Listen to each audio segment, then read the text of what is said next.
ایک رات مشہور بزرگ جنید بغدادی نے ایک عجیب خواب دیکھا۔ ایک آواز نے انہیں پکارا، اٹھو اے میرے بندے اور میرے ایک بندے کی مدد کرو۔ انہوں نے ادب سے پوچھا، اے رب میں اسے کہاں تلاش کروں؟ جواب آیا، اپنی سواری پر سوار ہو جاؤ، جہاں وہ خود رک جائے وہیں میرا بندہ ملے گا۔ وہ فوراً بیدار ہوئے۔ فجر کا وقت قریب تھا۔ وضو کیا، دل میں ایک عجیب سی کیفیت تھی اور اپنی سواری پر بیٹھ کر بغداد کی گلیوں میں نکل پڑے۔ وہ نہ کسی کو جانتے تھے نہ راستہ، بس اللہ کے اشارے پر چل رہے تھے۔ کچھ دیر بعد اچانک ان کی سواری ایک مسجد کے دروازے پر جا کر رک گئی۔ انہوں نے دل میں سوچا، شاید یہی وہ جگہ ہے۔ وہ مسجد میں داخل ہوئے تو ایک منظر نے انہیں روک لیا۔ ایک شخص سجدے میں گرا ہوا تھا، آنکھوں سے آنسو بہہ رہے تھے اور وہ ٹوٹے ہوئے دل سے اپنے رب سے فریاد کر رہا تھا، اے اللہ میری مشکل آسان کر دے، میری لغزشوں کو معاف فرما، میرے حال پر رحم کر۔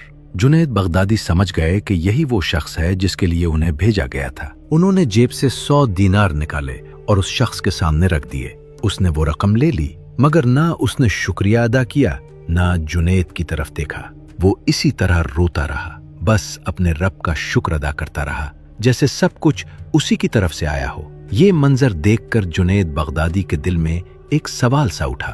انہوں نے نرمی سے کہا، بھائی اگر یہ رقم تمہاری ضرورت پوری نہ کرے تو بغداد میں میرے بارے میں پوچھ لینا، لوگ تمہیں میرے پاس لے آئیں گے، میں جنید بغدادی ہوں۔ اس شخص نے سر اٹھایا اور حیرت سے بولا، کیا آپ واقعی جنید ہیں؟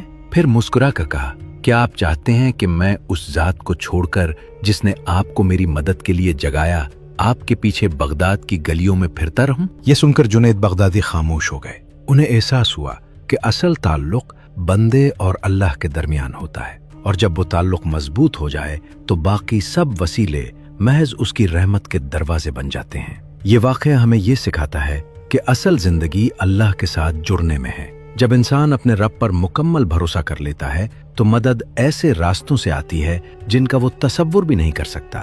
اس لیے دل کو لوگوں سے نہیں اللہ سے وابستہ کرو، کیونکہ وہی ہے جو اندھیری رات میں بھی اپنے بندوں کو نہیں بھولتا۔